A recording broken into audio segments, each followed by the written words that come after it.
Restrictions of the powers of the board. 179 is powers of the board, 180 is restriction. So if you look at 180, there are certain criteria which are given, right? If you exceed the criteria, then you require shareholders approval, members approval.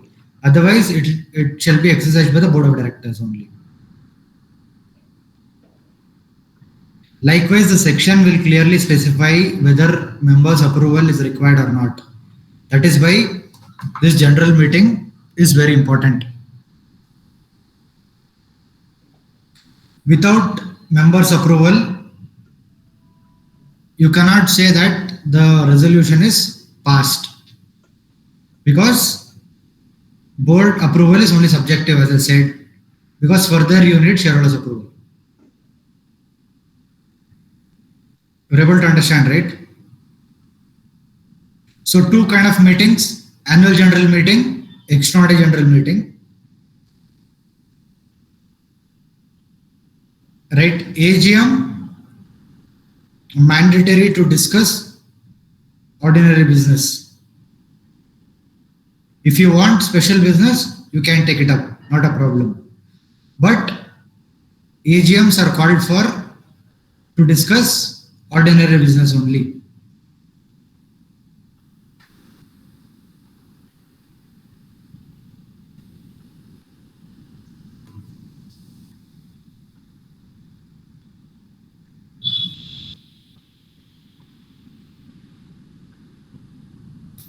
Okay, next, when do you hold annual general meeting?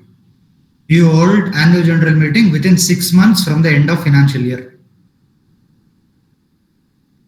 That is a maximum time, 30th September.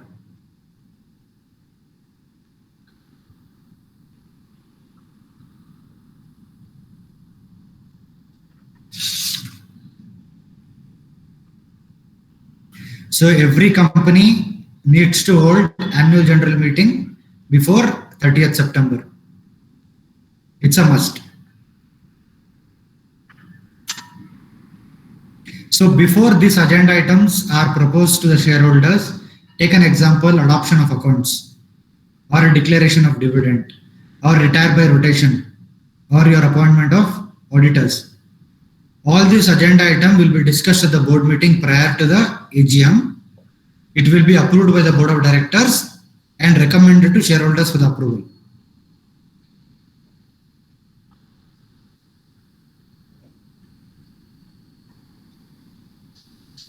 It's usually termed as pre-AGM board meeting. So first the board will meet, adopt the accounts. Accounts are signed off, then it will be circulated to all the shareholders.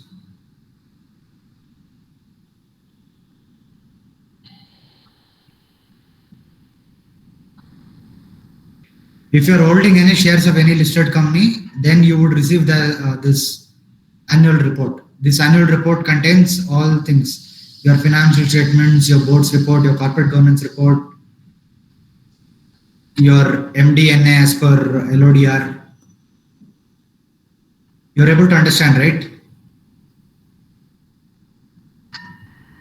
Any doubts still here? AGM, annual general meeting. Section 96 of the Companies Act.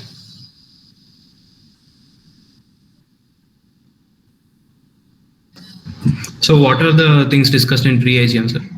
Pre-AGM board meetings are adoption of accounts. If company has profits, wants to declare dividend, then that will also be recommended to shareholders. Okay. Then take note of audit report. Okay. Then recommend for retire by rotation provision. That will be there. And if auditors are appointed and to fix the remuneration, that point will be there. Approval of AGM notice, authorize any person to send out the notice, that is company secretary, or any other. This is standard for a pre-AGM board meeting and any other agenda items. So once board of directors approves, then it is recommended to shareholders. Right?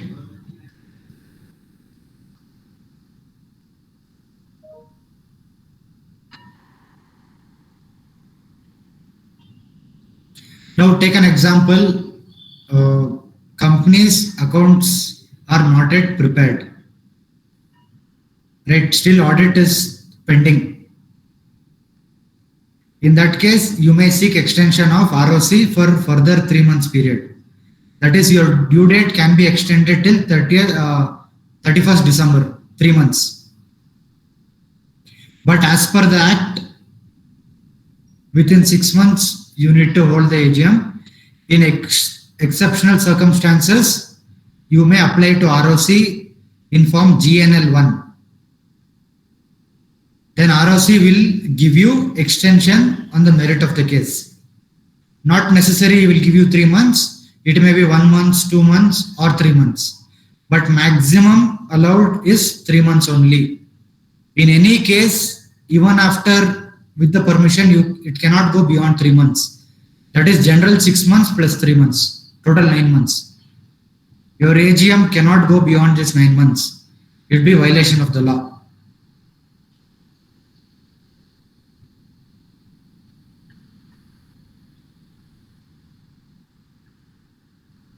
There may be any other reasons also, just one example I gave. Right, it may be that a promoter has died, right? And you're looking out for new promoter or a new director, or in between auditor has resigned, you want to fill the casual vacancy. That is why audit is not closed. So there may be enough reasons. You need to submit before the ROC, registrar of companies where registered office is situated. ROC will extend basis your application. These are only in exceptional circumstances. Not necessary ROC will approve also, right? Got it right? Any doubt still here? AGM provision.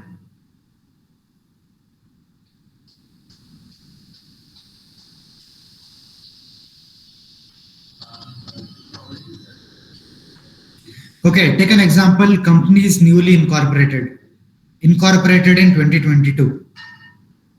First AGM will be 9 months, not 6 months. Only for the year of incorporation. Other cases, 6 months. That is subsequent year.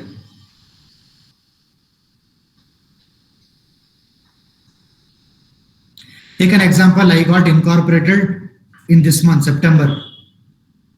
I need to hold annual general meeting, that is 31st December 2023, by 31st December 2023.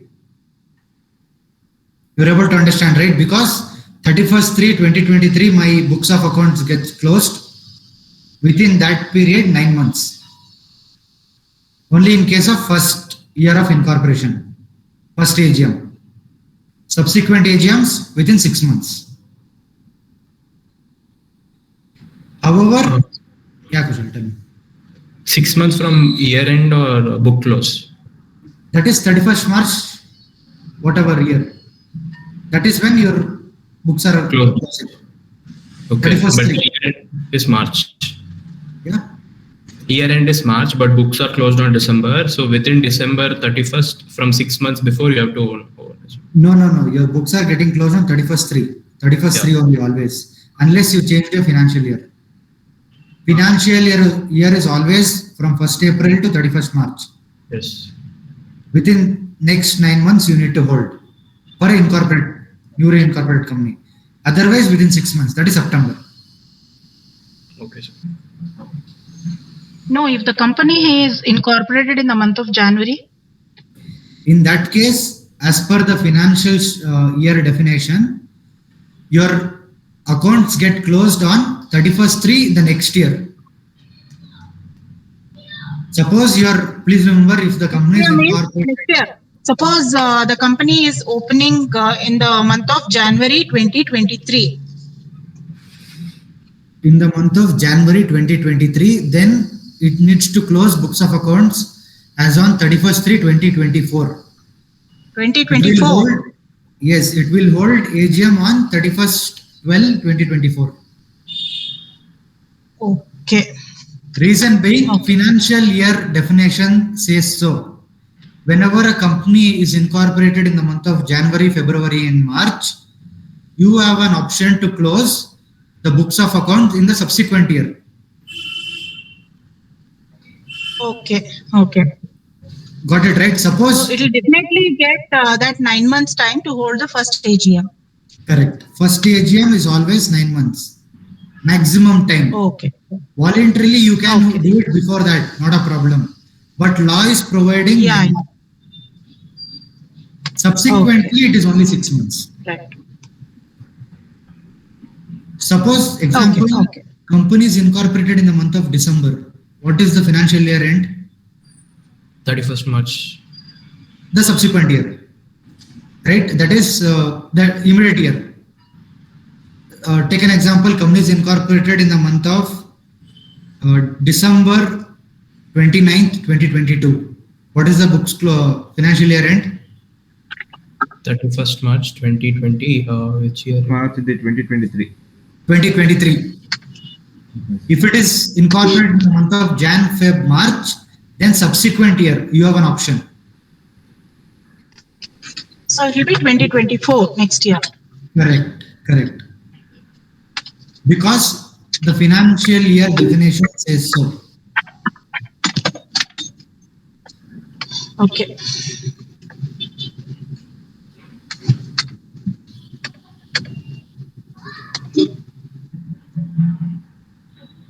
Okay, so in no case make sure that gap between two annual general meetings do not exceed 15 months. From one annual general meeting to another, make sure it is not more than 15 months.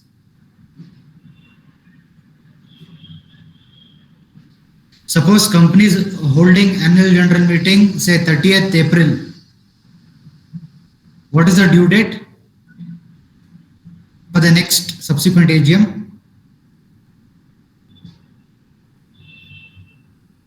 Can you repeat? I am holding, say, third annual general meeting in the month of 30th April. Now I want to know what is the due date for fourth annual general meeting. July 31st. October. 31st next year. Sorry, I lost you. Before 31st July. Before Okay. 31st July. Can anyone confirm? Is it correct?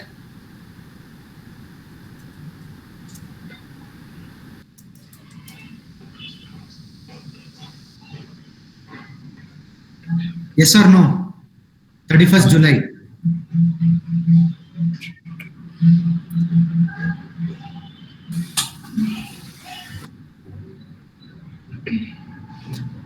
Yeah, Preeti, you're right, trying to say something?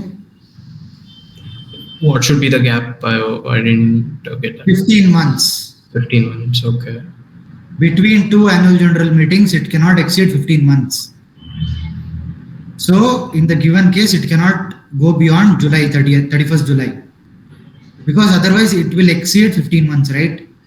Yes. Even though my due date may be 30th September, but I need to comply with this provision also, 15 months provision. You're able to understand, right? Any doubts still here?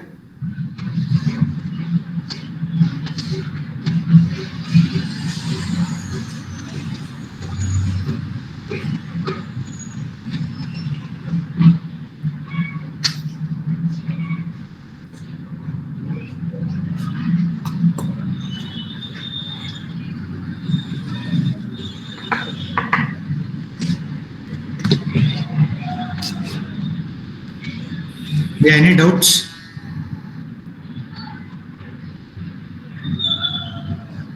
Can anyone repeat what we discussed just now?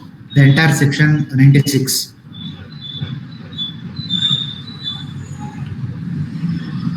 Annual general meeting at section 96, and ordinary business can be discussed. Only ordinary business will be discussed. Correct. It special is must. And also you can discuss special business. There is no restriction. But AGM is always for ordinary. Yeah. Ordinary And business. Yeah. within 6 months of the book close, that is 31st March, December, 31st March, you have to have a annual general meeting. Correct. If the ROC approves, you can have plus 3 months. Correct. And if it's a newly incorporated company, 9 months. 9 months. Book close. Automatic 9 months. Automatic 9 months. And make sure the gap between two AGMs is not more than 15 months. 15 months. Got it right? Yes, sir. Now take an example, company is a listed company and you fall under top 100 market capitalization. Market capitalization are determined on the number of volumes the stock traded during the entire year. Right? So that case, market capitalization is decided. If you fall under top 100 listed companies, then you need to hold AGM within 5 months. So that is why you have Reliance, Infosys, Wipro holding their AGM before August. General law is within 6 months, but for a listed company only, please remember, listed on equity, stock exchange. In that case, within 5 months. Look, companies like Reliance, Infosys, Wipro, they have so much robotic system that is on internal financial controls, internal control mechanism. They're able to sign off their financials in the month of April itself. So maybe even you can expect their AGM in the month of May or June. Right? Because their controls are so strong.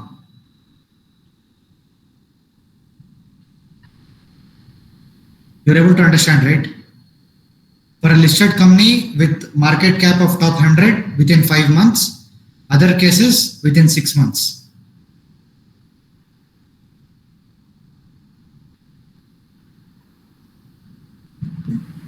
Top 500, right? Top 100. Okay.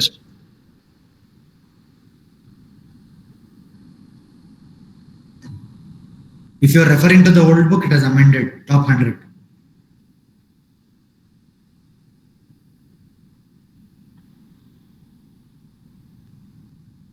Okay, another point is board of directors should collectively authorize in the board meeting to hold a general meeting.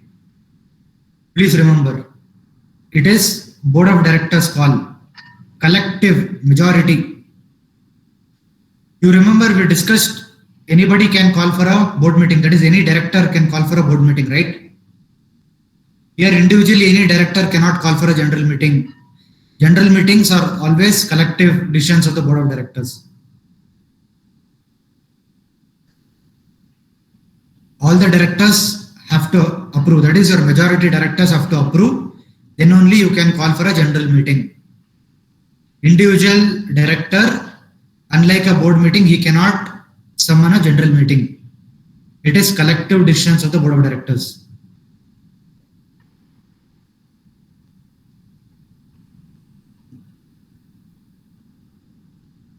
If the board of directors fails to call for a board meeting, then any member can approach NCLT. National Company Law Tribunal, he can approach NCLT and then the NCLT accordingly will issue prosecution notice to the board of directors or give a notice saying what is the problem, why are you not being able to hold the annual general meeting. So it is well within the powers of the members. If they find out that you have not held the annual general meeting within 6 months, or if you have sought extension of 3 months but yet could not hold AGM.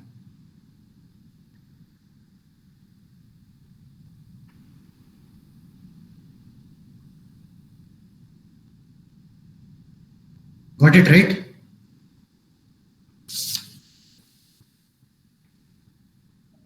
Can anyone tell me why one person company is exempt from holding AGM?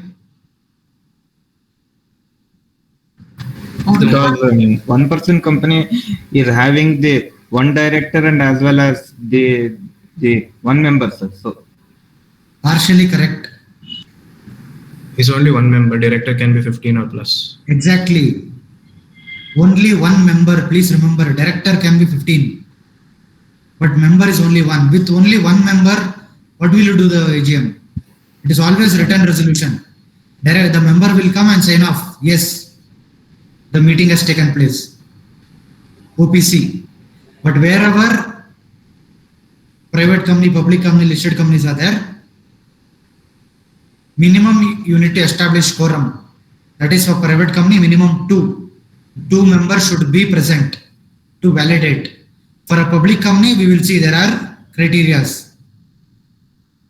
But for a private company, minimum 2 members should be present.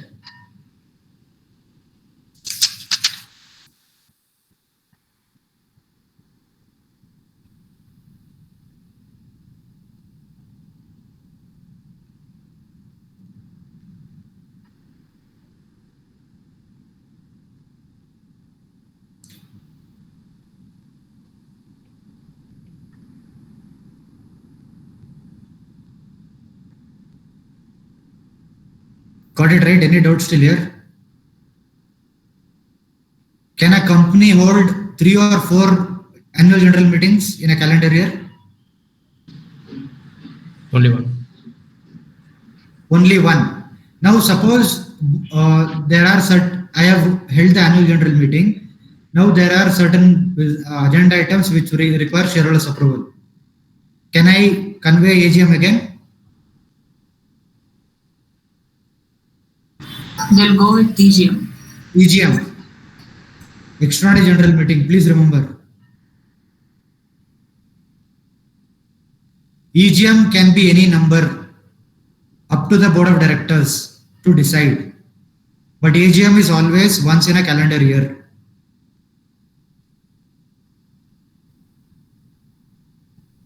Depending on the agenda item, board is free to decide EGM. Extraordinary general meeting. Can I discuss ordinary business in EGM? no, sir. So what business I'll discuss in EGM? Special business, other than ordinary business. Special business. It is called special business.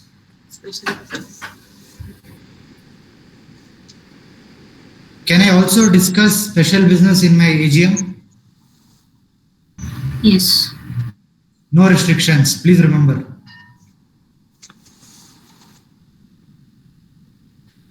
See, practically speaking, in a good listed company or a large public company, in order to hold a general meeting, it is you require, large sum of money.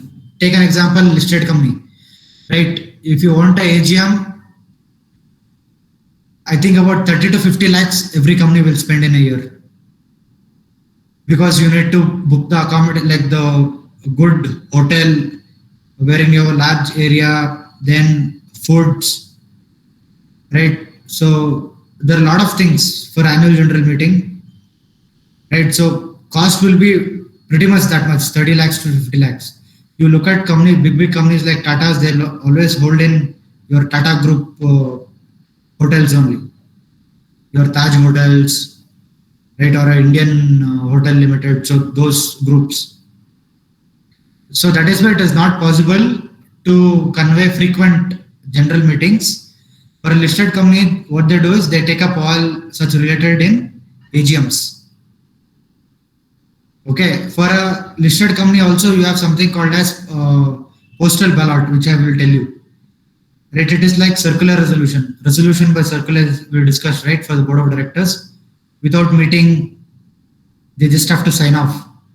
Likewise, shareholders can also, without meeting, can just sign off through postal ballots. Can you just repeat the last point again, the postal ballot related? I will tell you, postal ballot still we have not discussed. Okay, when it comes there, we will yeah, sure. feel that in detail, we'll speak about that. Okay, come to page number 804.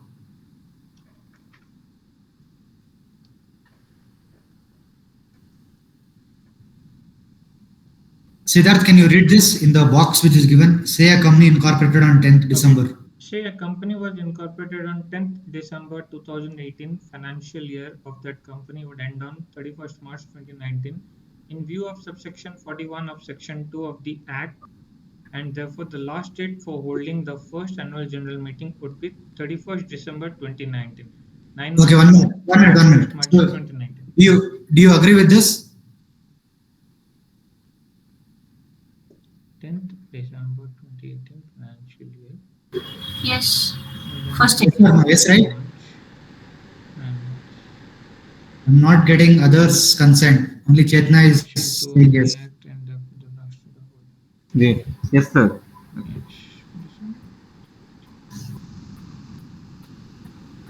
Okay, Siddharth, continue. On the other hand, if a company was incorporated on 10th April 2018, its first financial year would end on 31st March 2019 only, and therefore the last date for holding the first AGM will be 31st December 2019. Okay, This stop. manner- Stop. Okay. Stop. Stop. So till here, any doubts? Okay, next. In this manner, almost 21 months elapsed between the date of incorporation and the date of first AGM. In this case, the company needs to hold any annual general meeting in the year of its incorporation, that is 2018. The last point.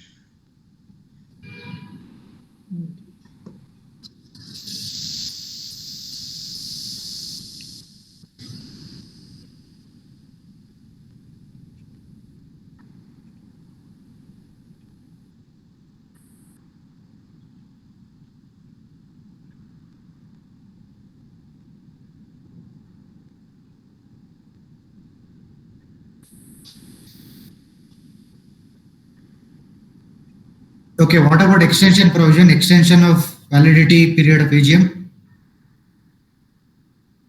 The maximum is 3 months extension. Maximum ROC can provide is 3 months. Okay, but usually we have seen on case to case basis, it is usually 1 month or 2 months max, unless you're able to prove. Right? So take an example. There are chances that my 15 months provision would get triggered. I apply for an extension. In that case, it is totally accepted with the permission of ROC, that is 3 months. Now, in the example what I gave, that is 30th April, right? Due date was 31st July. Correct? Suppose I am not able to hold AGM before 31st July. I can apply for extension of 3 months. If ROC grants me permission, July, August, September, October, within 30th October, I can hold AGM. Not a problem, not a violation, because ROC has granted permission. But the max the AGM can be extended is only up to the extension that is granted by the ROC, right? 3 months, yes. 3 months. Or maximum ROC, whatever. Look, law provides that ROC may extend maximum 3 months. Correct. But it is a discretion of ROC on the merit of the case. Okay. So Okay, you may grant. Is there any case that the ROC can extend more than 3 months? Or Not possible. Not possible. so at the discretion of ROC, it is maximum the ROC can be case to case basis, it can extend up to 3 months. Maximum 3 months, yes. Maximum 3 Look, months. government has given power to ROC to extend only 3 months. It cannot go beyond that. Okay. So which means if you get an extension of 3 months from ROC, within that time period, we have to finish that AGM. Correct. Correct. And in that case, if you are able to hit that 15 months provision, not a problem. ROC has already given permission. You can hold 16 months, 17 months, 18 months. Not a problem because you have permission of ROC. Okay. Otherwise, in the case that we discussed, you need to hold AGM before 31st July because 15 months would get elapsed. Since you have got extension, you can hold before 3 months, that is October. August, September, October. You're able to understand, right? In that case, your whatever 15 months should not elapse provision will get nullified. And this 3-month extension is only to the newly incorporated companies, right? All the companies, newly incorporated company, you need not make extension. 9 months already there, right? Yeah.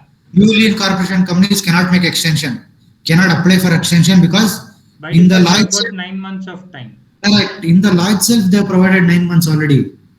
Okay. Other companies, from the Subsequent date year, of closing of subsequent year. financial year, Yes. they have to conduct the AGM in 6 months. If that's not the case, then they go to the ROC on a case-to-case basis of extension of 3 months maximum. Yes. And Yes. within Yes. that period, they have to complete it. Yes. Yes.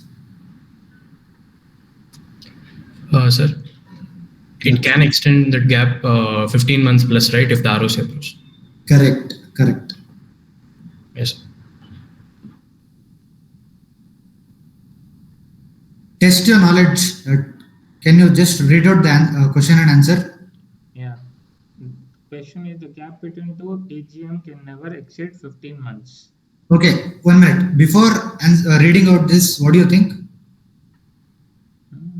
If ROC approves. It is possible, right?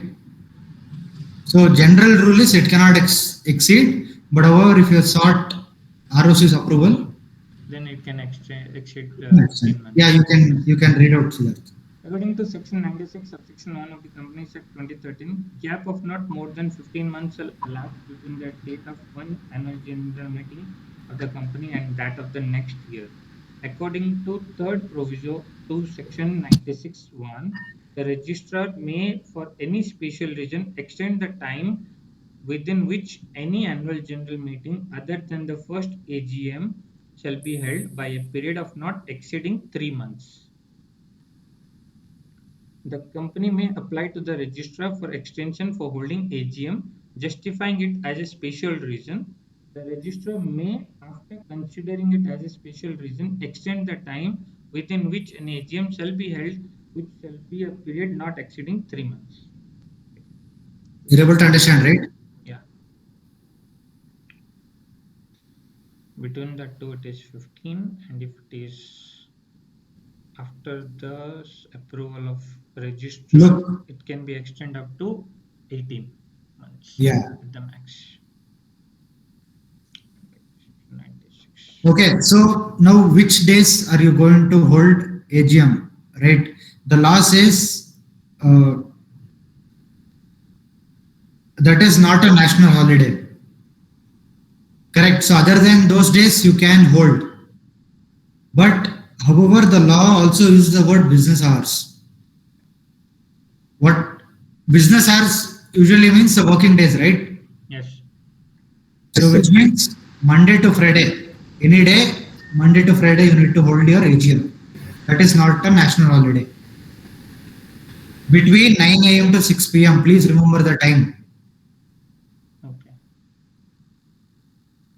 So the condition is it should not be a national holiday. It should be a business working days between Monday to Friday, and the time is between 9 a.m. to 6 p.m. only. Within this time only it can be held. Can I start my AGM at 5:59? Evening? No. Yes.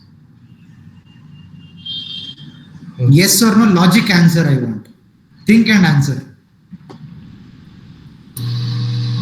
No. Okay, madam is saying no. Why no? Logically, it has to be between 9 to 6. So if Okay. you start at 5:59, Okay. by the time they sell out, it will be 6. Okay. So he's saying that logic. Otherwise, what others feel? Any other answer? Take a wild guess. We are here to learn. No problem.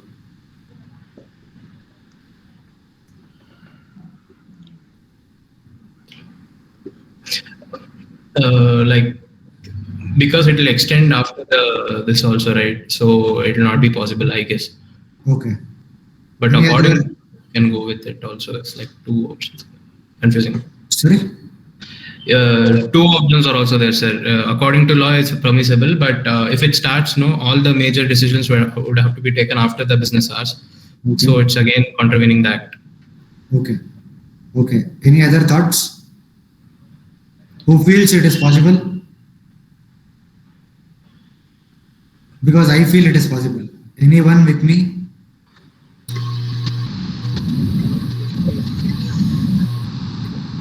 I think it should start and end the 9. The law says you need to hold the AGM between 9 to 6, right? Nowhere it is saying it needs to end before 6. So starting only between this time. Please remember that. You need to start the AGM between this time. It can run beyond this hours, business hours. Not a problem.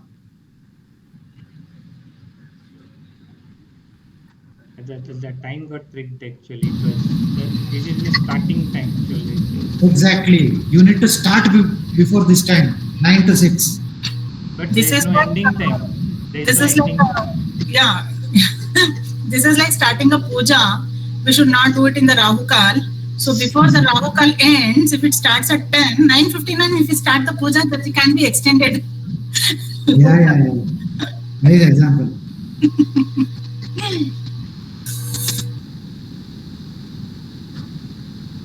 You're able to understand, right? Is there any restrictions like this for a board meeting?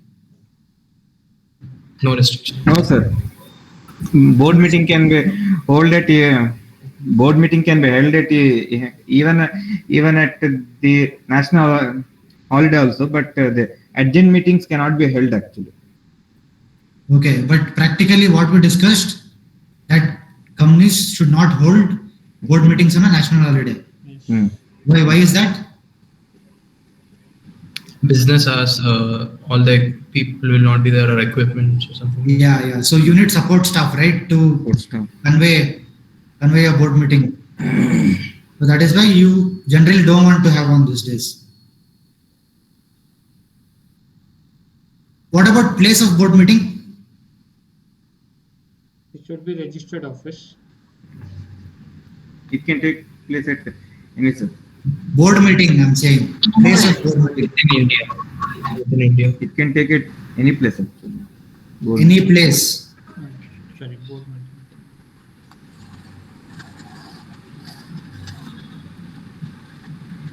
You're able to understand, right?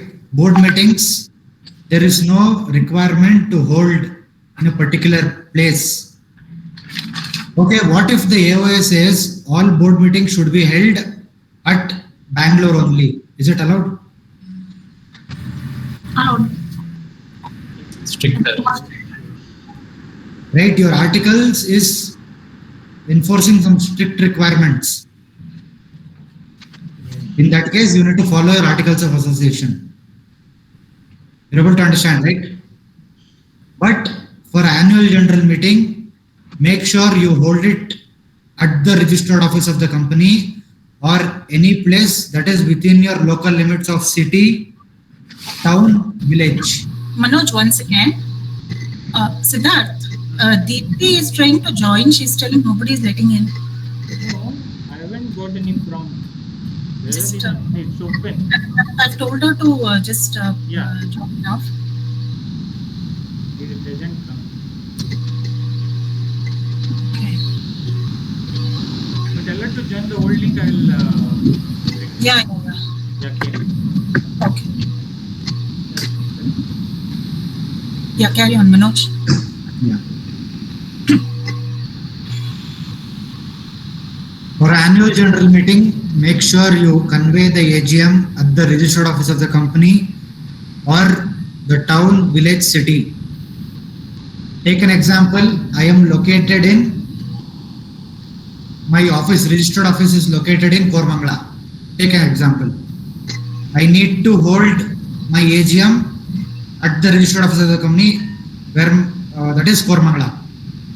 Or if I'm not able to hold at Kormangala, that is registered office of the company, I can hold anywhere in the city. I can hold in Bellandur. I can hold in Rajajnagar, Vijayanagar, not a problem. But it should be within the Same city, village or town. Sure. Got it right? Yeah. This is the requirement of annual general meeting.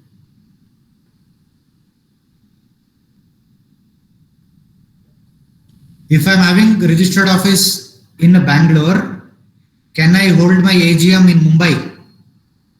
No. No, sir. Okay.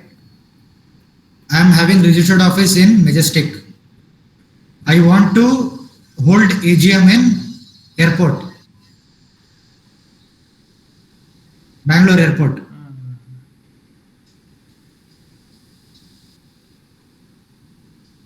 Outskirts. It's outskirts.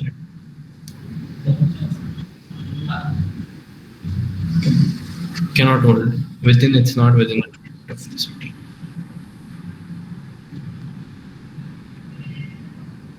Yes, no. No. Where is airport? Out of Bangalore. No. No, sir. Inside the Bangalore.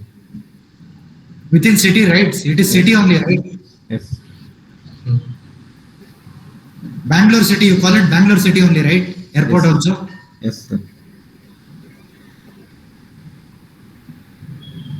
You're able to understand, right? The law does not say outskirts, but city. City limits. Sir, board of directors meeting, can it happen outside India? Anywhere across the globe, anywhere it can happen. We discussed this. There is no place for board of directors meeting. It can happen anywhere. Anytime. Even I can start my board meeting at 1 a.m. in the morning. You're able to understand, right? Yes.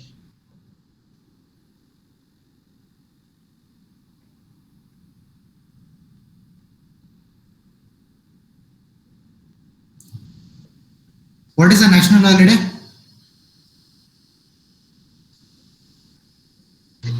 National holiday, which is declared by Government of India. Notified, declared, right? As a national holiday. Examples? Gandhi Jayanti, Independence Day, Republic Day. Guru Nanak Jayanti. I'll tell you the whole list if you want. No, that's enough.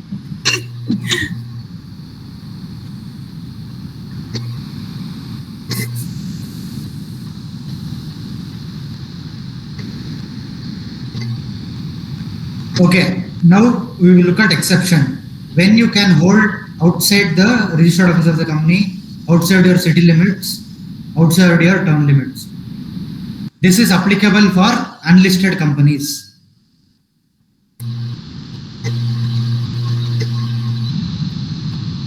What the company needs to do is take consent of all the members.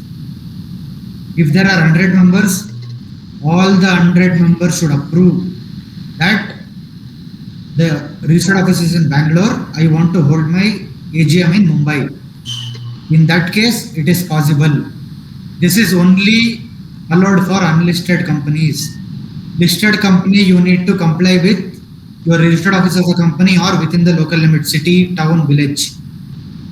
But for unlisted company, with the consent of all the members. If you have 1000 members, 1000 members has to agree. They have to give a written consent. Even if one person do not agree, you cannot trigger this provision.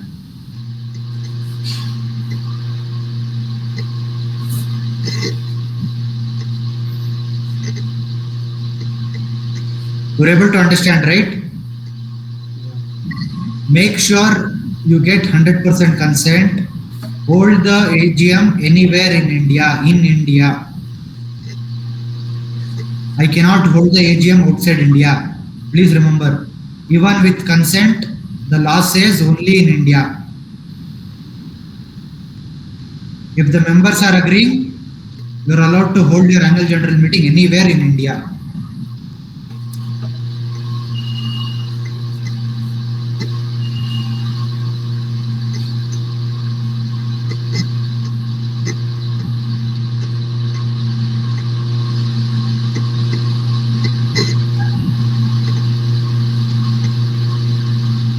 Any doubts still here?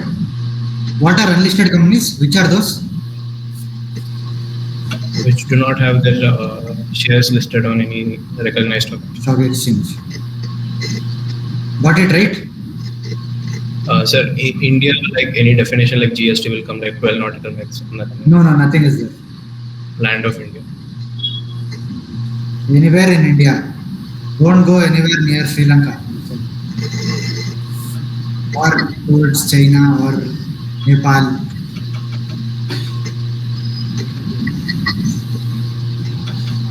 Or you can convey your AGM in Himalayas also. What about POK? POK? Not possible, sir, actually. because that the terrorist will attack. Yeah. Possible only when Modi No, whether any member will give consent first of all. Nobody will give. Okay, what about for central government companies? the same Same provision will attract. That is your regular registered office of the company, or within city limits, town, village, or any other place as approved by central government. If the central government approves, then you can have anywhere in India.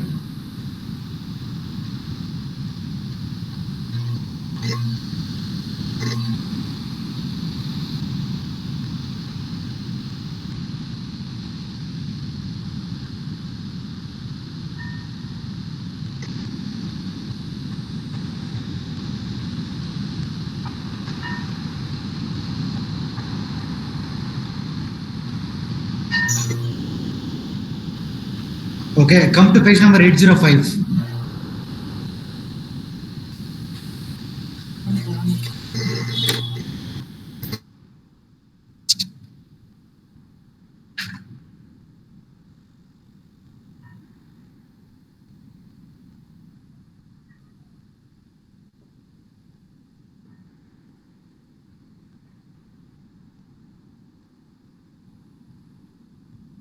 You're able to follow the flow chart? We discussed this, right? Other than the 4 business items, ordinary, everything becomes special.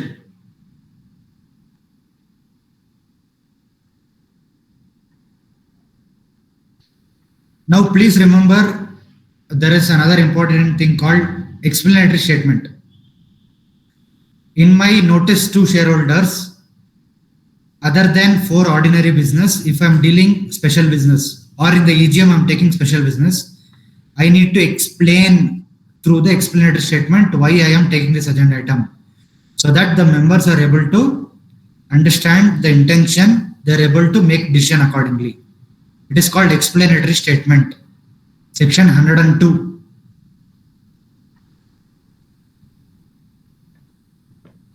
Ordinary business, voluntary basis you can give.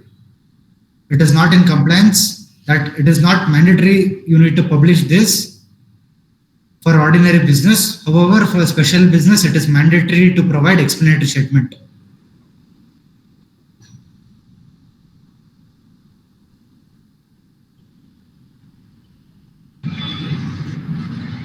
Sir, members and shareholders are interchangeably used, right? So we can use it or... Yeah, you can use, there is a separate chapter called members and shareholders. There you will exactly find what is the difference. Right now, you can consider both as the same. Yes. Right.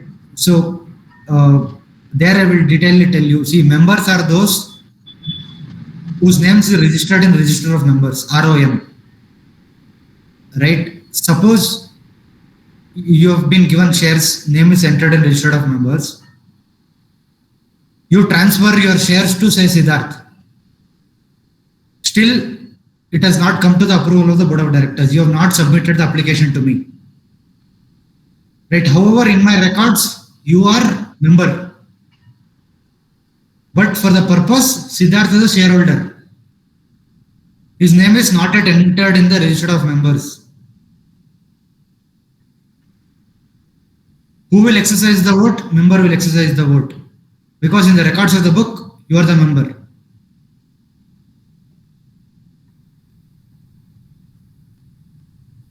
There is a detailed chapter for members and shareholders, there will dwell in that. Okay. Okay, sir. You can use interchangeably, not a problem. Members and shareholders.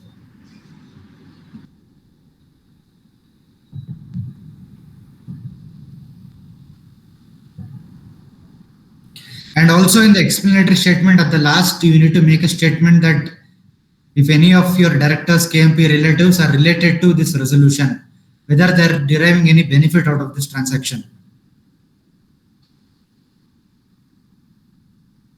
It will be, I'll show you the explanatory statement.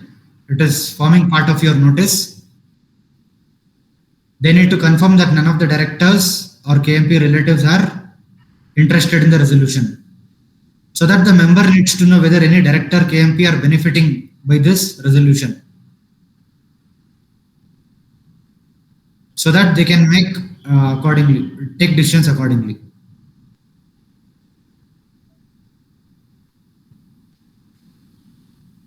Can I give explanatory statement voluntary purpose for ordinary business?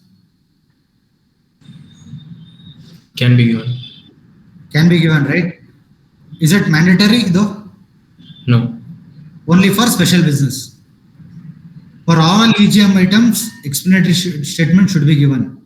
Why? Why is that? Because AGM is only for ordinary business. Correct. Special is taken as a addition only. So for that, it's given. Special business you need to mandatorily give. So whenever you call for AGM, it is always special business you need to give. Section 99, very, very important. Please mark highlighted along with section 96. 99 is other important section. Penalty provision.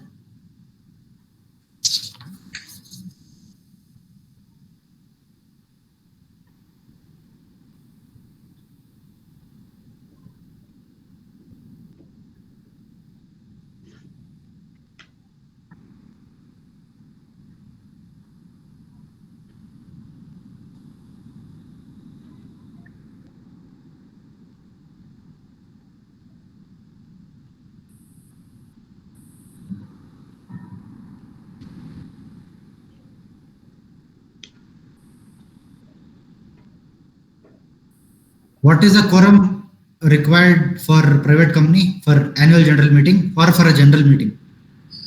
2. 2, minimum 2. Now take an example. Okay, Kushal and Nagendra, 2 directors and same members. Private company. Both have fought. Nagendra is saying, I will not attend the annual general meeting. So what do you do in this case?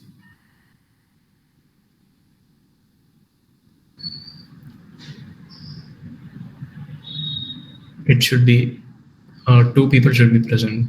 Quorum, you need to establish quorum. So if you're not able to establish quorum, what happens? AGM cannot happen. It gets adjourned like a board meeting. Now take an example, in adjourned meeting also he is saying I will not attend. In that case, Kushal can individually go and approach NCLT saying this guy Nagendra is not ready to attend the AGM. I am not able to establish quorum.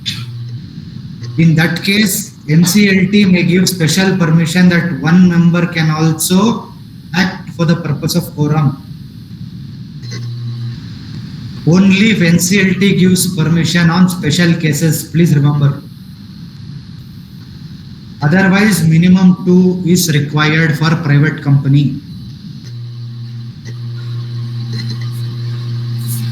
I am talking about exceptional circumstances wherein you approach NCLT. Page number 806.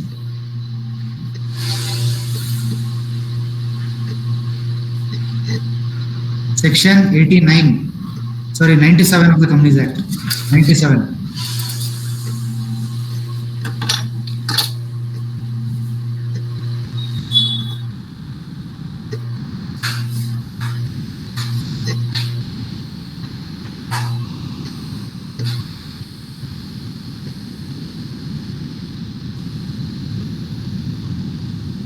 You're able to understand, right? Page number 8, not 4 is it? 6. End of.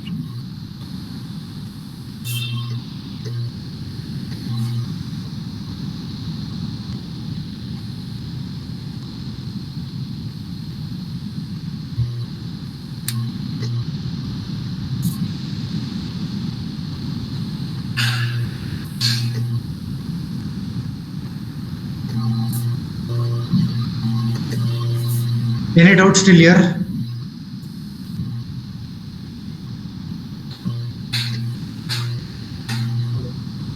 So if you are not able to establish quorum, what do you do for any company? Hello. Go to NCLT. Hello. For circumstances, you go to special circumstances, you approach NCLT. No, the very first time it doesn't go, it gets adjourned, and if it gets adjourned repeatedly, or the second time. Correct. Which means there is some problem, right? Yeah. So you need to go before NCLT and plead. Then this is what the problem is. Nagendra is demanding money to attend the annual general meeting. So what will be the action on Nagendra? Nothing. So NCLT will say that you pay off the money and let him move out as a shareholder. Okay. Exit opportunity. Okay. Anyway, is not interested in running the business, right? He's just making mockery of the system. Hello. It's better to resign than to do that way. Yeah, so NCLT will say you tender your shares, take the money, move out of the company. Okay, similar to board meeting provision, in order to make the general meeting valid, there are point number A, B, C, which needs to be considered. कि team से भी बोला था कि अभी कोई plan नहीं है अपग्रेड का, बिकॉज जो हमारे Similar to board meeting, you can just tell me. हम जो अभी हमारे पास आ रहा है वो उसके basis One is notice, proper notice should be given. Correct. Second, you need to have a proper quorum. अभी उस प्रोफाइल पे चल रहा है, मैंने Right. Then your chairperson will be there. ऐसा कुछ अगर प्लान होता है तो हमारी तरफ से हम कॉल कर Should the company elect separate chairperson for general meeting? Plan नहीं होता तो मैं अपग्रेड प्रोफाइल नहीं लेता, क्योंकि मैं फ्री प्रोफाइल में था, अपग्रेड लिया, बट अभी कुछ कंसिडरेशन है, कुछ कंस्ट्रेंट्स हैं जिसकी वजह से मैं Yes, because board meeting, if they do board meeting are for directors, right? There should be a member. As per the articles of association, secretarial standards, chairman of the board automatically presides over chairman of the थोड़ा time देना. general meeting. Thank you.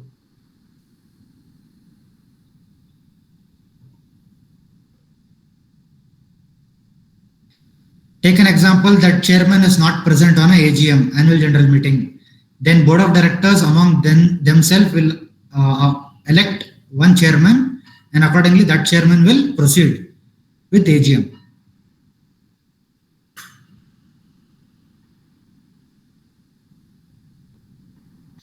Then you need to properly hold the resolution, move the resolution. What are the two types of resolution? Ordinary and special. The ordinary and the special resolution. Okay, what is ordinary? When do you say it is ordinary resolution? 50% consent. 1/2. If the voting pattern is such that you get more than 51% voting. And special, what is special? 75%. More than 75, right? Then proper recording of same in minutes.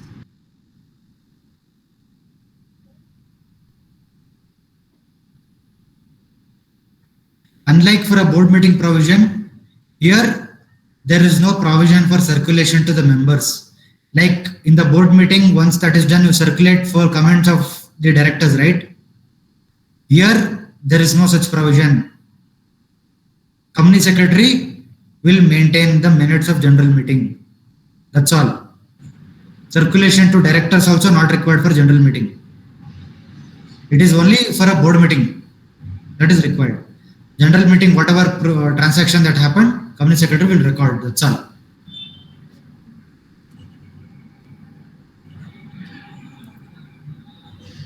Sir, we didn't discuss anything about notice, right? Notice to AGM. There's no Still not notice. yet. Not yet. Not yet. Okay.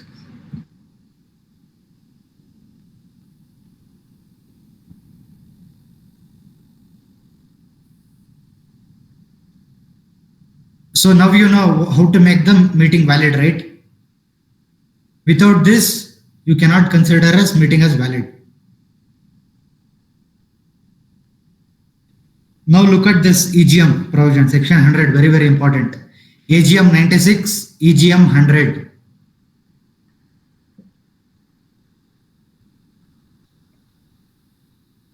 Siddharth, can you please read out what is written here? EGM. Okay. There are so many matters relating to the business of approval of Shall I? I think he's Yeah, you can. I'm going to. Yeah, Siddharth. There are so many matters relating to the business of a company which require approval or consent of members in general meeting.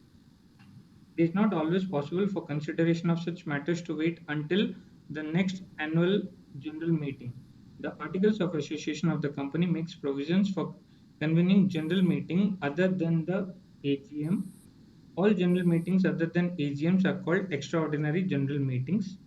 According to assist to all items of business other than ordinary business only may be considered at an EGM or by means of a postal ballot if thought fit by the board.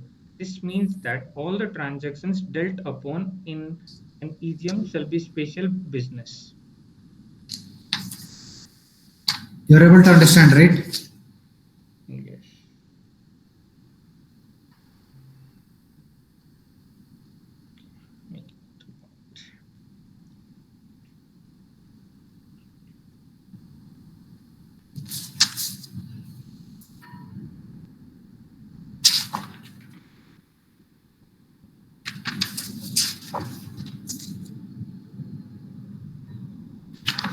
Come to page number 809.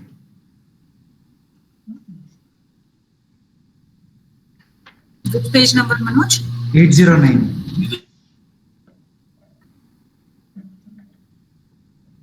Ordinary and special resolution.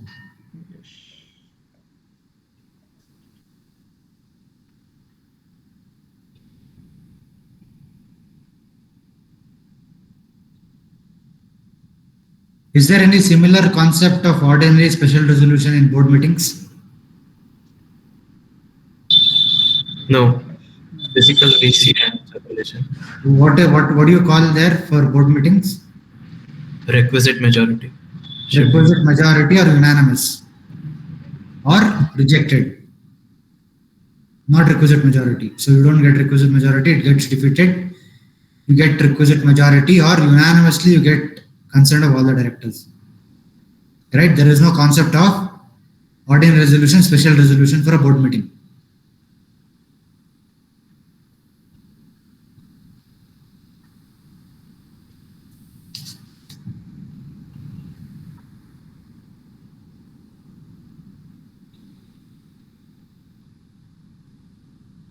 Special notice provision, do you remember?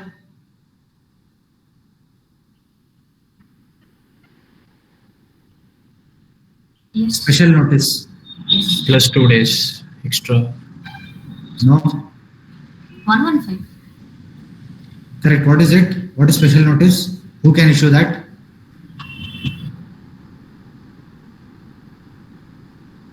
Members? You remember removal of director provision. Whenever you want to remove a director, first special notice has to be served. Requisition meeting will be called. You're able to understand, right? Did you recall?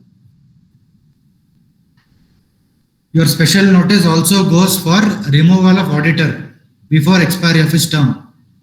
Removal of director, removal of auditor. Special notice has to be served. Section 115. Criteria is given. When is special resolution valid? What is the criteria to accept the special notice? That is when such number of members holding not less than 1% of total voting power or holding shares on which such such aggregate sum not exceeding 5 lakhs.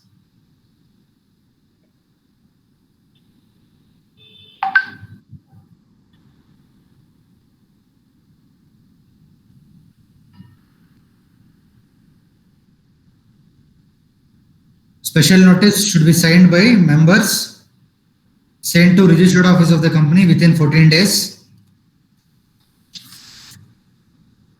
On receipt of the notice, company immediately calls for a requisition meeting.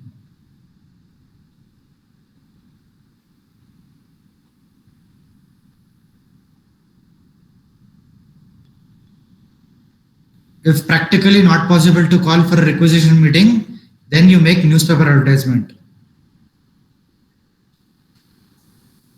Very, very important section for removal.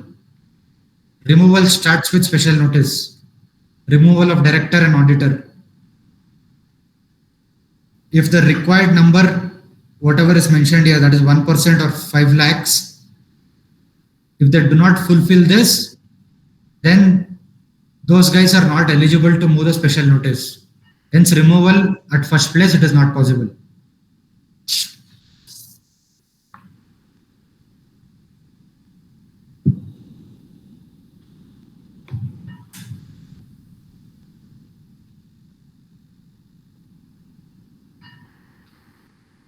$811. Come to page 811.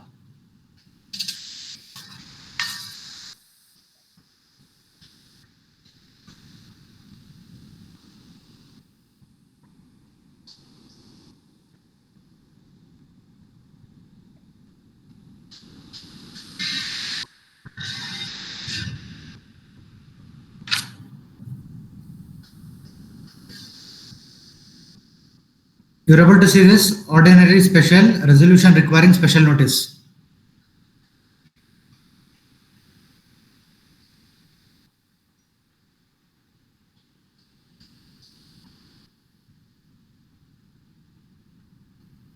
Yes.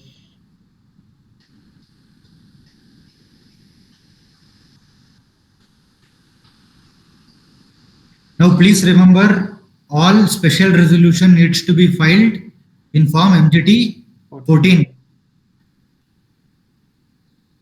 Right? Which section you file under? 117. Section 117. Within 30 days of passing a resolution, special resolution.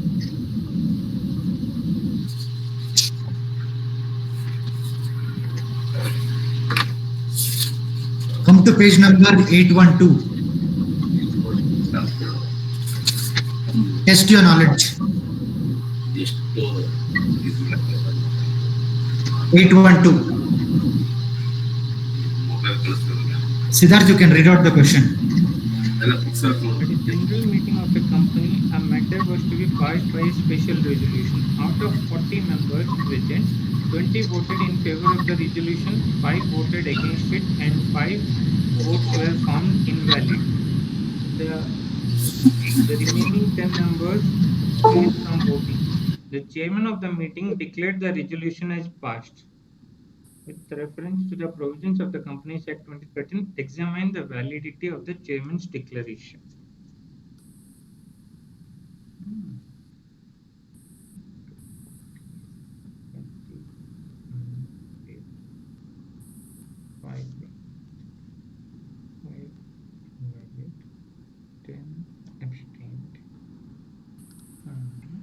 What do you think?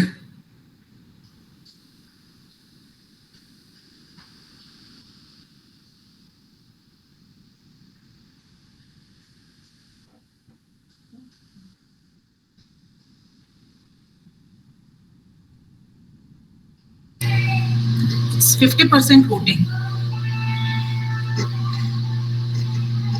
Anyone thinks otherwise? And chairman, 1 vote.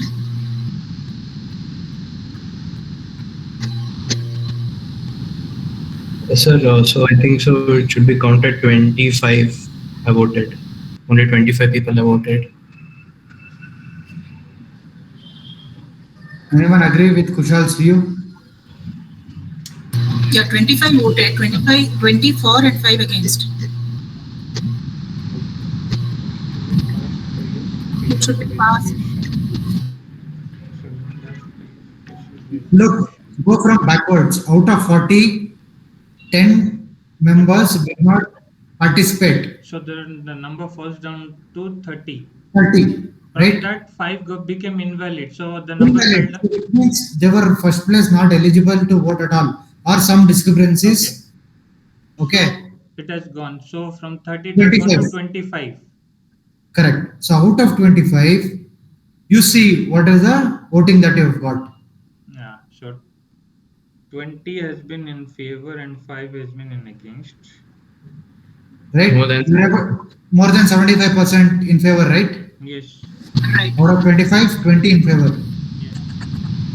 So it is special resolution. Exactly. You're able to understand, right? Yes. Intelligent. Correct.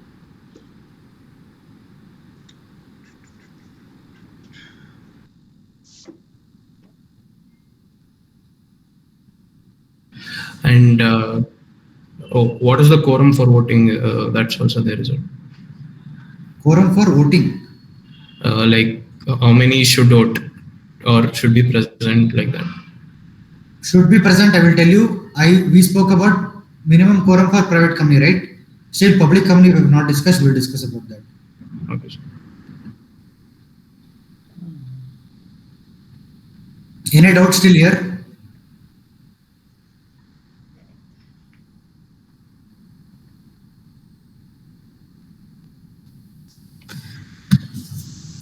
Page number 813, notice of the meeting. Very, very important. It is applicable for AGM, EGM. When should you issue board meeting? Within how many days prior to the board meeting? 7. 7 days, right? Yes. For a general meeting, 21 clear days.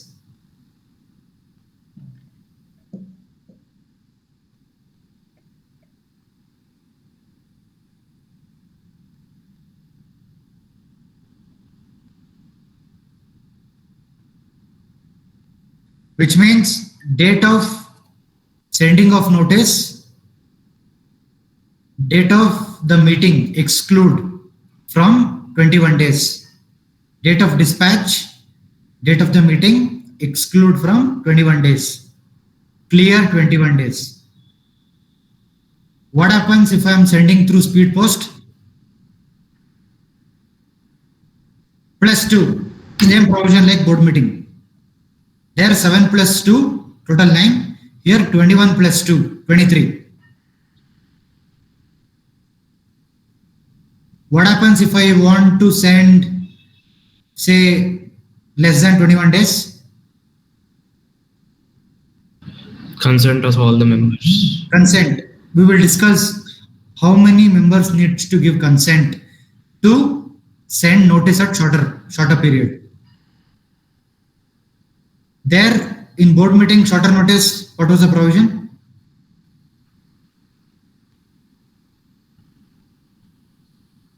Members approval. I mean, directors approval. All directors needs to approve and it needs to be ratified by one of the independent director or he needs to be present at the meeting, right? Here we will discuss what is the quorum requirement, what is the short notice requirement. But as of now, remember clear 21 days notice. Excluding what of the days? Date of dispatch, date of the meeting. Okay, sir.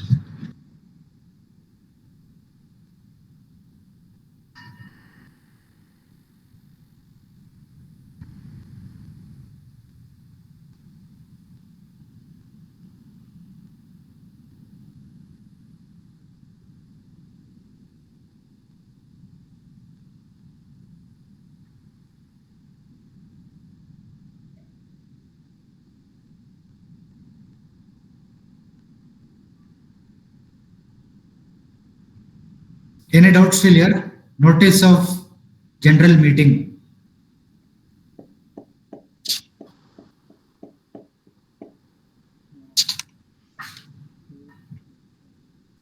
Come to page number 817.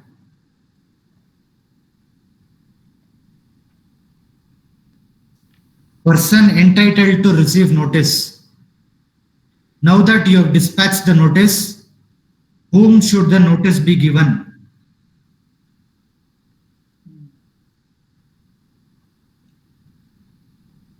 Every member of the company or legal representative of a deceased member, assignee of an insolvent member, auditors of the company. Auditors include all your auditors, that is stat auditor, statutory, secretarial auditor, cost auditor. Three types of audits: cost auditor, statutory auditor, secretarial auditor. You should give all the three. Then it should be given to all the directors. So what's the page number? 817. Page number 817.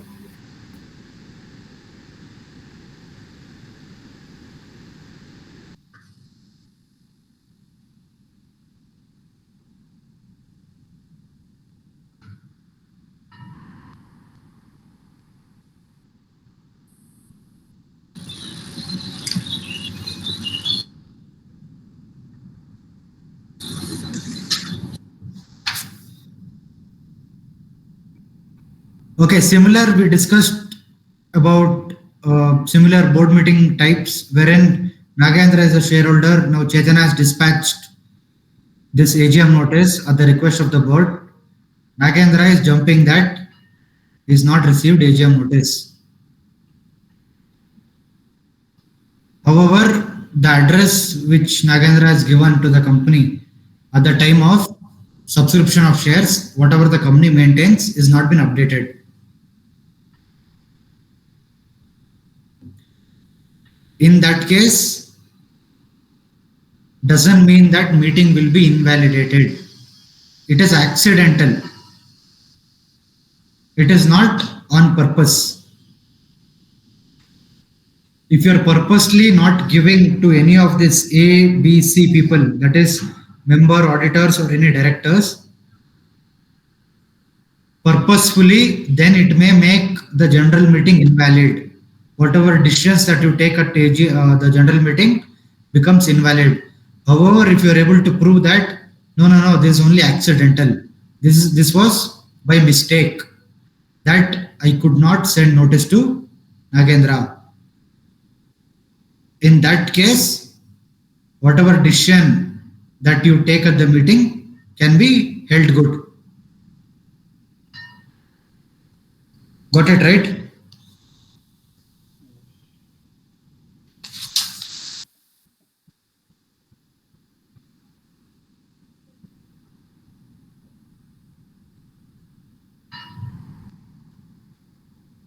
Manoj, in the case of accidental omission, you're telling the members of the board who were present, the members who are present, they will take up the call of this accidental omission.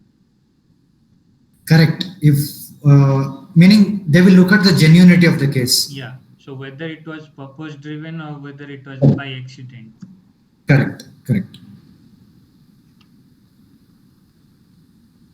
Similar, what happens to the board meeting in similar situation?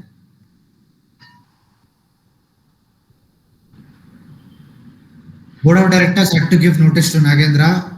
Yes, shifted his address. Company is not aware. Now he's saying, I am not been invited for the board meeting.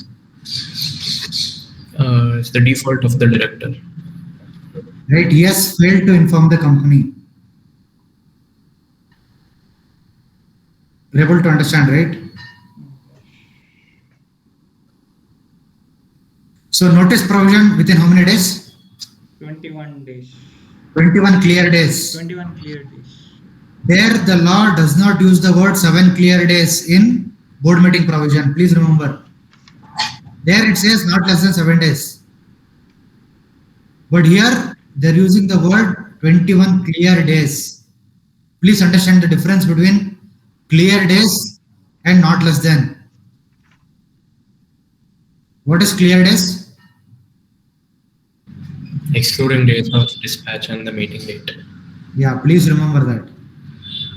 Whom all notice should be given? Directors, members, and auditors. Auditors. If accidentally I am not able to give any to all this category, what happens to the decision taken at the meeting? It holds good. It is still valid, right? Sir, cost auditor, secretarial auditor, and one more auditor. Statutory auditor. Statutory auditor. So in the case of the director also, sir, like part-time or director or whole-time director and everything, correct? Correct. Notice to be given to all categories of director.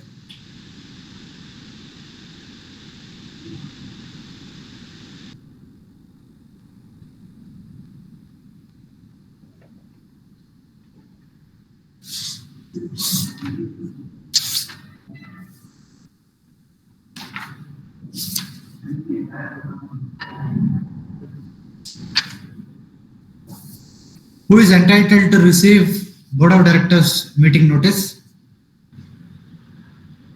Only board of directors. Only board of directors. Invitees. Invitees, yes, it will be forwarded, but they will not be given the notice. Look, practically what happens is invitees will be there for only discussing particular business items.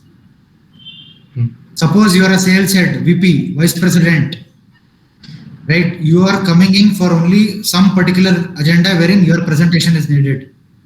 You will not be sitting there in the board meeting for the entire day or entire board meeting schedule. Right? Board of directors does not want you to know because you are not a board member. However, considering your importance, only to the limited extent you will be allowed. Right? Again, it is discretion of the board. If they feel that no, you need to be present, yes, you can be present.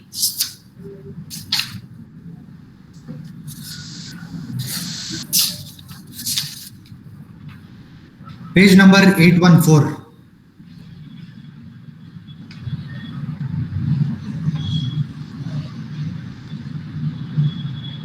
Shorter notice.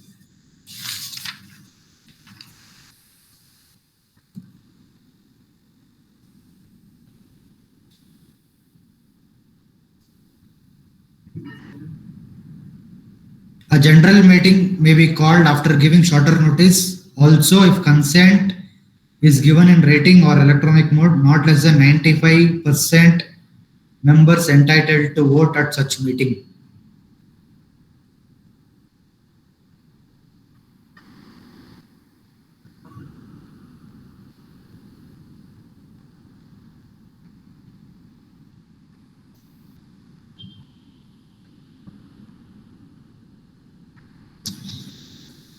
Take an example, there are 100 members in the company. You need 95 members consent for annual general meeting. If you want to hold AGM at shorter notice, that is less than 21 days, by giving notice, take consent of 95% or more of members entitled to vote, that is out of total strength. Got it right? If it is 1000 members, 950 members has to give, more than that needs to give consent.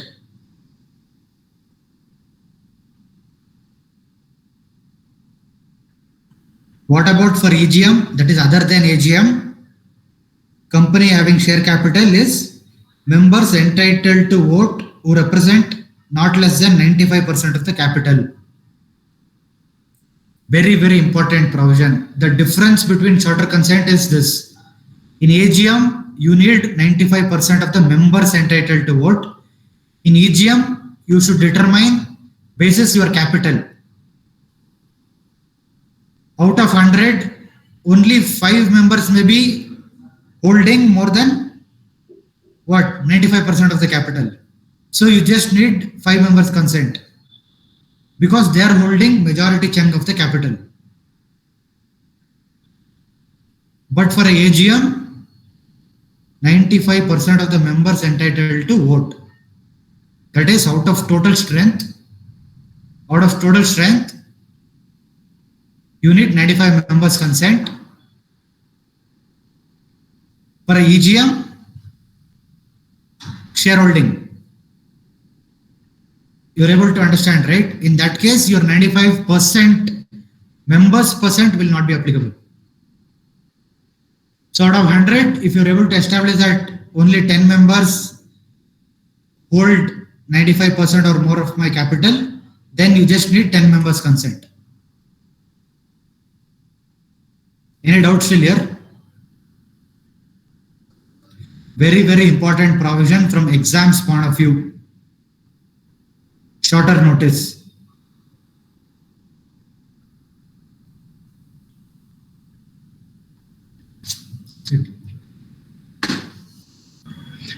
Sir, what's the second point in the B, second B, that they've told 95% or more, right? In the present in the meeting, is it? Correct. Always in the meeting. Who are present. Okay. So even if the minimum quorum is No. Voting is different. Voting is present in the meeting. Consent, everybody. consent, okay. Look, whenever we are talking about consent, it is all the members. Suppose you have total 10 members in the company. Right? Out of 10 for AGM, you need 95. That is 9.5 members. So 10, fractional 10. 10 out of 10 you need. Right? You can't take 9.5, right? Fractional. So you need 10. But for EGM, you need to determine what? If it's share capital or no share Share capital, voting rights, 95% voting rights. It may be such that only one member may be holding more than 95%. So you just need one consent letter. But for AGM, members are entitled to vote. That is sir, yeah. if there is no share capital, what is the case? Then you fall under point number B. Yes. So what is it? If company has no share capital, then not less than 95% total voting power exercisable by the company. Look, whenever there is no share capital, then in that case, members will be given their voting rights. Basis that you need to take consent. For a company having share capital, other than differential voting capital, one member, one vote.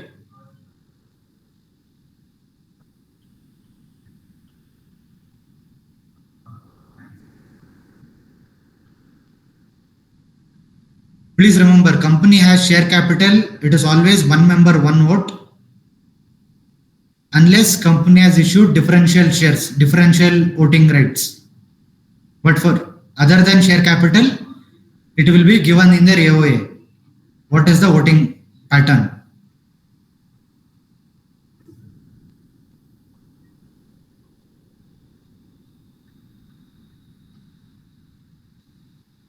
This is to determine whether meeting can be held at shorter notice or not. You're able to understand, right? Now, once actually the meeting happens, then accordingly you determine the special resolution or ordinary depending on number of members present at the meeting. If there are total 100 members, only 10 happens to be present at the meeting. Then out of which 8 members have to be vote in favor in order to determine special resolution. Or more than 5 members has to vote for determining ordinary. Their members presence is required to determine voting. You're able to understand, right?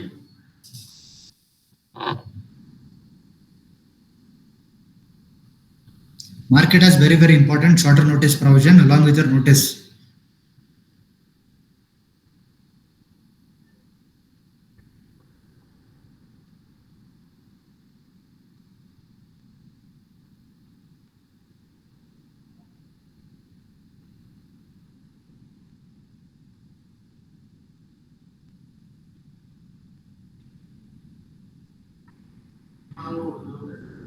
Illustration, can you read out the illustration? Anybody? 814. Yeah, 814. ABC Limited issued a notice on 1st August 2020 to hold its AGM on 24th August 2020. Check the validity of the notice referring to the provisions of the relevant act in case it is sent by post. Yeah. Answer, date of holding AGM 24th August 2020, date of dispatch of notice 1st August 2020, dates to be excluded, date of holding AGM, it is 24th August 2020, day of dispatch of notice, it is 1st August 2020, and 2 additional days for service of notice, it is 2nd and 3rd August 2020. According to Secretarial Standard 2, para 1.2.6.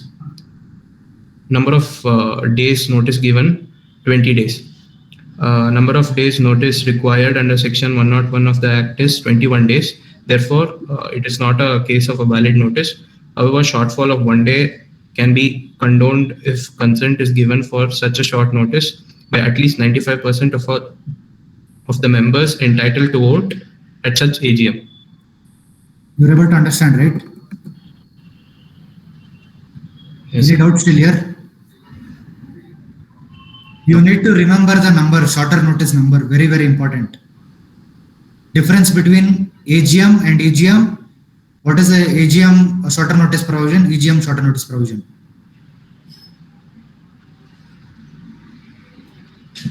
Okay, look at 815, illustration 1 and 2. Siddharth, please read out. Yeah, Manoj.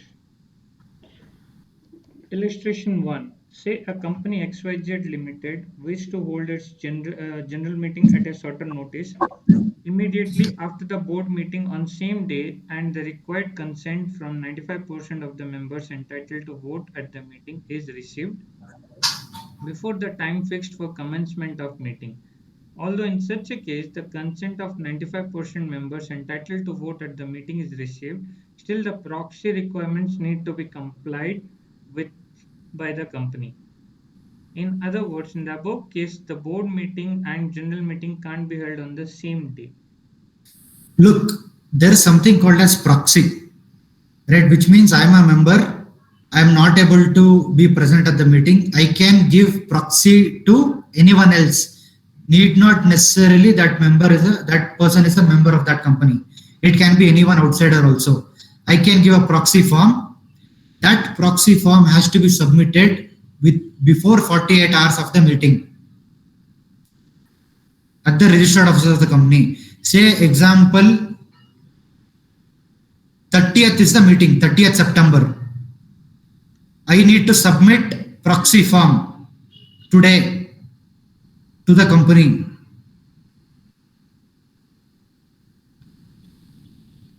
Because the law says you need to submit before 48 hours of the meeting. You're able to understand, right? Otherwise, that proxy will not hold good. So, in the given case, since I am holding board meeting and AGM on the same day, even though I've got 95% consent, but because the proxy provision says you need to deposit my proxy slip to registered office of the company before 48 hours, general meeting is invalid because proxy provision is not complied. However, if I am able to establish 100% consent, all my members have given 100% consent. In that case, your board meeting and general meeting can be held on same day.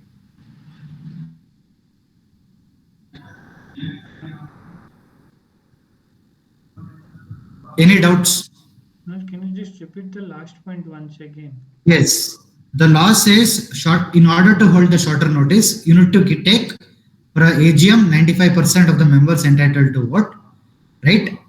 Correct. Suppose you want to hold AGM and board meeting today. Exactly. With 95% members giving consent. Okay. Still, that is not sufficient because you need to also meet proxy form provision. Okay. Proxy form provision says you need to deposit proxies.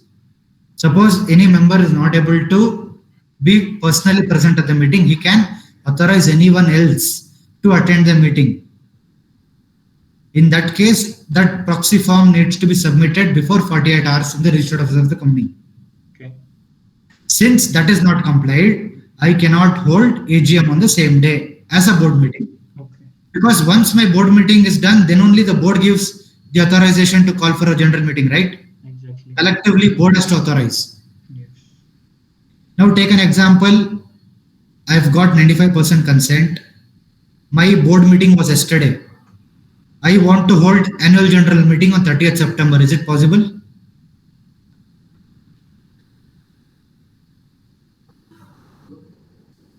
My board meeting was yesterday. I've got 95% consent. I want to schedule my general AGM on 30th September. 2 days is proxy you can give. Minimum you have already 2 days, right? You have given 2 days. What happens if I got 100% consent? Whether should I wait for that 2 days? Do I need to comply with proxy provision? No. Not required. 100% consent I've got. This is only applicable in case only I've got 95% consent. Okay, read out illustration number 2. Considering the above illustration, if the consent of all the members, that is 100% entitled to vote at such meeting, is received before the time fixed for commencement of the meeting, the proxy requirements need not be complied with. In other words, in such a case, the board meeting and general meeting can be held on the same day. You're able to understand, right? What is a place for holding AGM?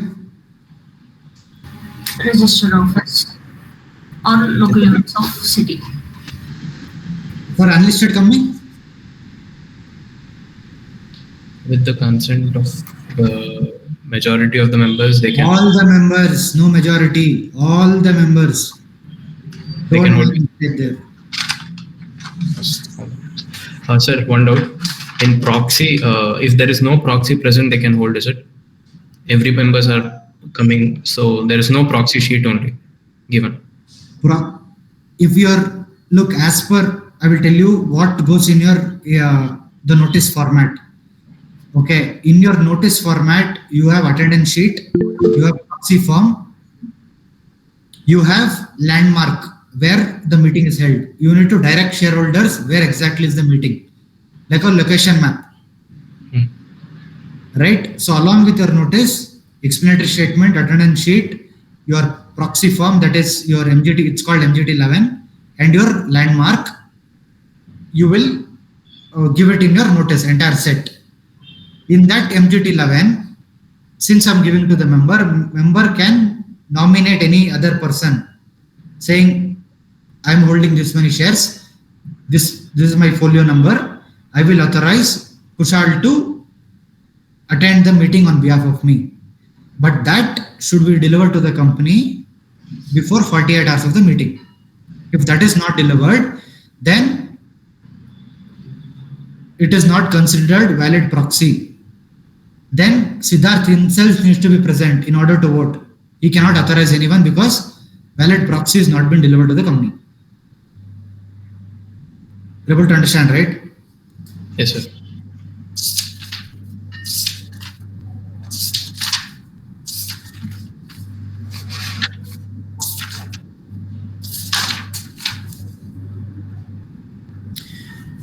Now, for our EGM, what is a place of meeting? Anywhere in India.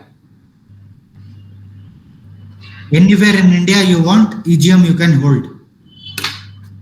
In AGM, if you want to hold anywhere in India, what is the provision? All the members.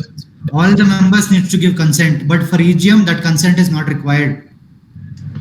You can hold EGM anywhere in India.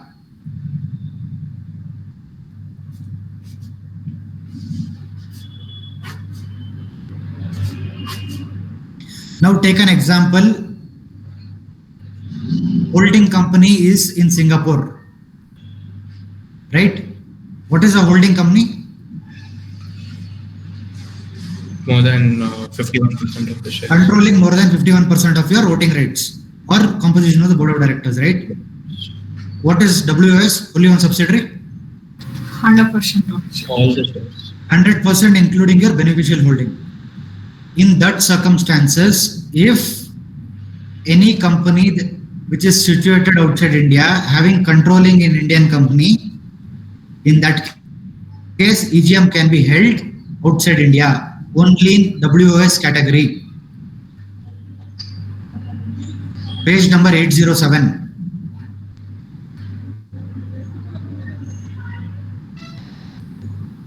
If a company is WOS, wholly owned subsidiary controlled by a foreign company, in that case EGM can be held outside India.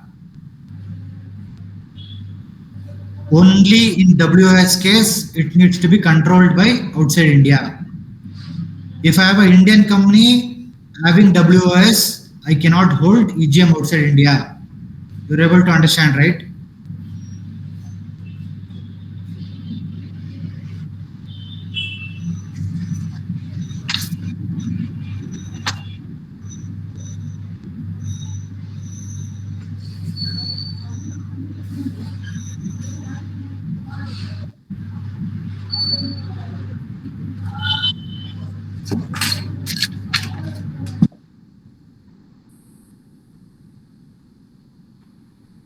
Quick, any doubts?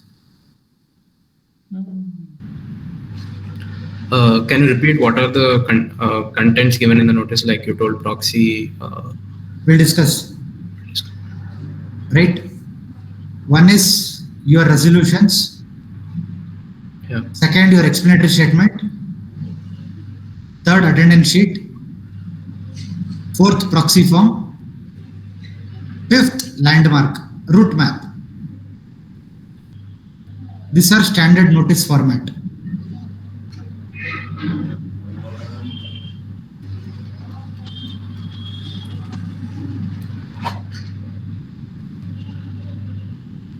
But any doubts on the place of holding AGM and EGM?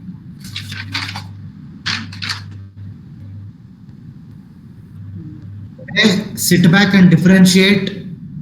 Make 3 columns: bold, AGM, EGM, shorter notice, place, time. Make 3 columns. Clearly make yourself understand the provision. Do not forget, very, very important provisions.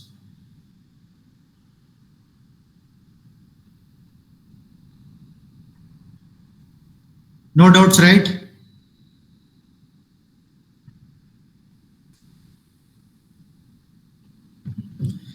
You're able to see the screen? Yeah. Can you answer question number 2A? Question number 2A.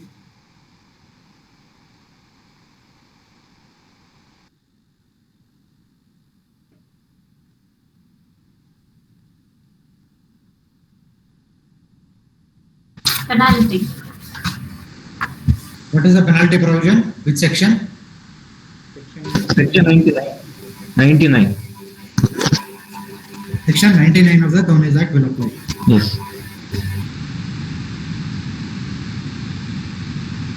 You're able to understand, right? Yes, sir. Now ROC is saying, as per the Act only, I am authorized to give 3 months extension. Can you go before higher authority, say RD and NCLT, to seek for higher extension for 6 months or 1 year? Yes.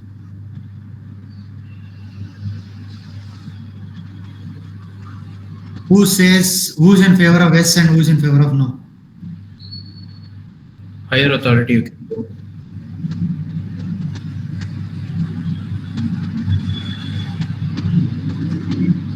Quick. Yes. Anupama, what do you feel? I can see Anupama, Pooja.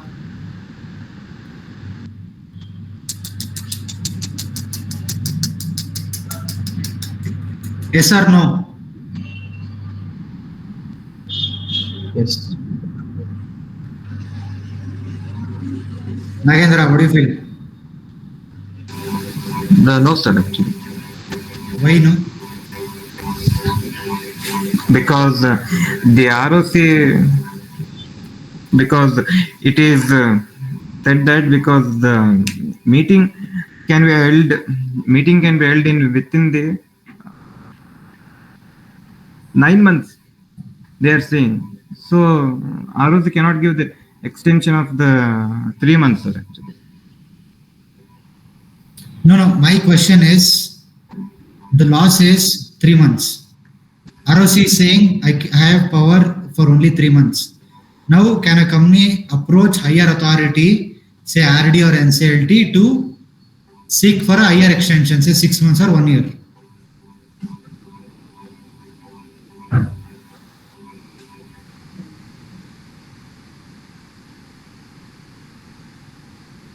Common sense, if you apply common sense, you will have the answer.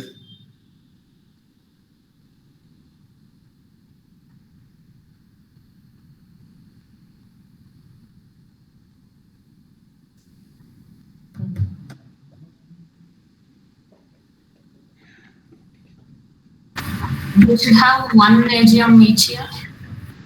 Is that the provision? Oh.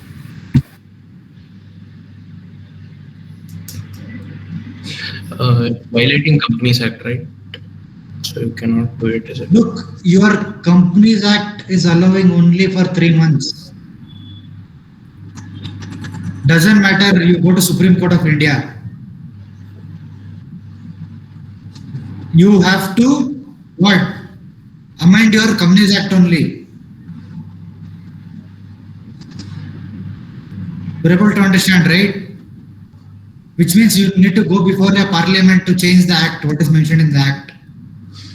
The act is only saying 3 months. Doesn't matter which authority you go before. They will refer Companies Act only. They do not have any power. The parliament, the government of India through this Companies Act has given powers, that is MCA has given powers to ROC. That is only for 3 months. If you want more than 3 months, go to parliament and amend the Companies Act.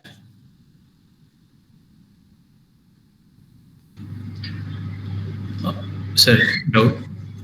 In the question paper, it said after 11 months, they went to file it to ROC. So all the books of accounts, even if they're finished in the 31st March, only after AGM it's filed, is it? Sorry, no, I didn't get you.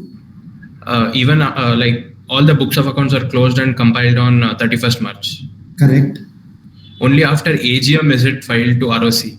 Correct. There is a separate chapter for that filing, I will tell you. Right? There are two forms called as AOC 4, MDT 7. Okay, separate chapter, which I'll tell you. Okay, so you need to report whatever decisions that you have made in your AGM. Basically, you need to file your financial statements with ROC and your annual returns called MDT 7. But you understood the extension provision, right? Yeah.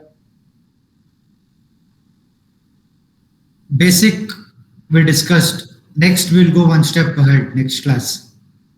Right, as of now, your task is to differentiate between board, AGM, EGM, notice provision, shorter notice provision, place, time, and all other things, agenda we discussed. Very, very important.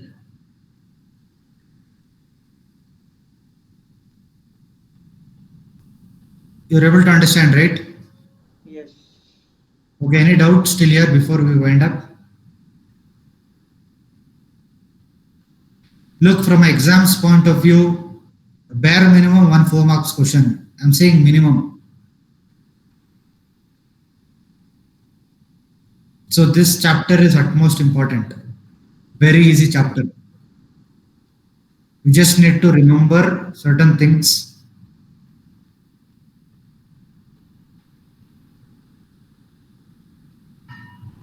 Any doubts, others? Who are very shy persons who do not want to show their faces in none of my class?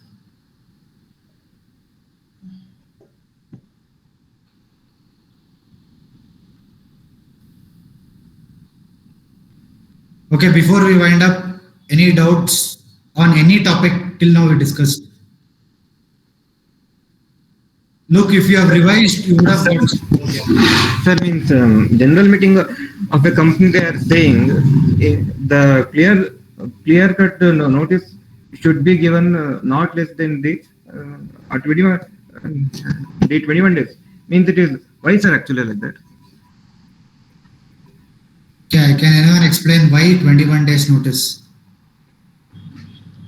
It's more than board of directors notice period because members are many.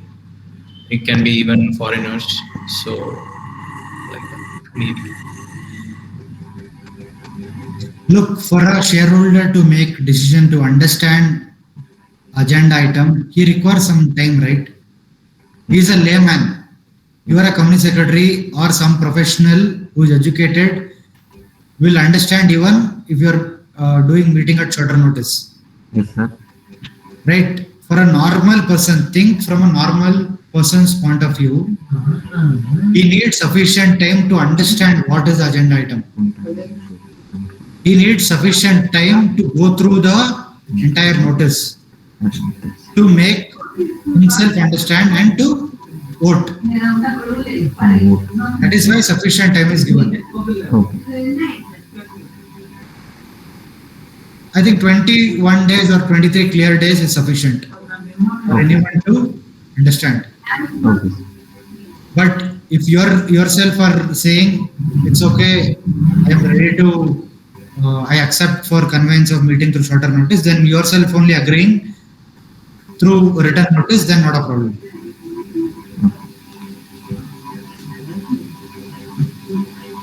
Is it possible for a listed company to hold meeting at shorter notice?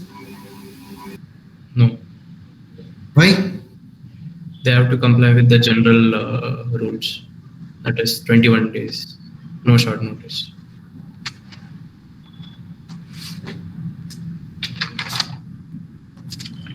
Anyone else?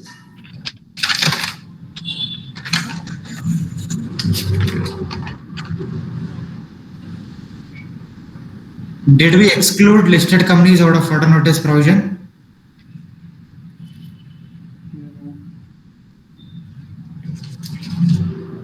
Do you think practically getting thousands and thousands of shareholders consent? No, right? Even though law may be permitting, but practically is next to impossible to get shorter notice consent from thousands of investors, thousands of shareholders of listed company.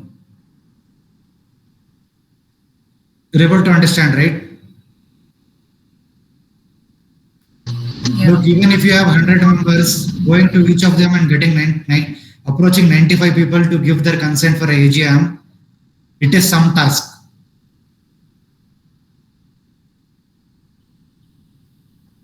So remember, for a listed company, it is practically next to impossible. So that is why clearly they will give sufficient time, more than 25 days, 30 days for AGM. Okay. Got it, right? So next, in the next class, we'll deal about other than AGM and EGM, that is requisition conveyed meeting, class meeting, and whatever balance we have not covered. That is quorum for public company, your proxy, and how do you vote, what are the kind of voting, and your minutes and all the stuff. Got it, right? We'll take a leave. Yes. Please go back and revise. I will come back the next time and ask you questions, right?